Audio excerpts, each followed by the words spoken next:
আরে বোন, আরে মা, বেপর্দা নারী তোমারে রাস্তায় যারা দেখে তারা তোমারে রাবেয়া বসরির নজরে দেখে না, মা ফাতেমার নজরে দেখে না, তোমার ভোগের নজরে, উপভোগের নজরে, লালসার নজরে দেখে।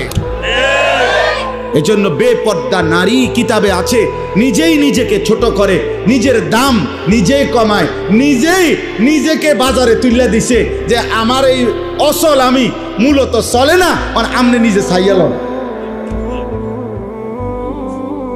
কথা তো ছিল নারীকে খুঁজে নিবে, কথা তো ছিল নারীকে তালাশ করে বের করবে, কথা তো ছিল 10 গ্রাম তালাশ কইরা 50 গ্রাম তালাশ কইরা চরিত্রবান নারী, ইমানদার নারী খুঁজে নিবে, খুঁজে নিবে। পুরুষ তালাশ করবে, বাপ তালাশ করবে, দাদা তালাশ করবে, মা তালাশ করবে, শাশি তালাশ করবে, ফুফি তালাশ করবে যে একটা ভালো মেয়ে কোথায় পাওয়া যায়। নাকি কথা ছিল এই, কে তালাশ করবে? বেডি তো বাজারে কীর্তন খোঁজেন আপনি, ওই যে আপনি ডেলি গেলে তো পাইবেন, আপনি কীর্তন টোয়ান,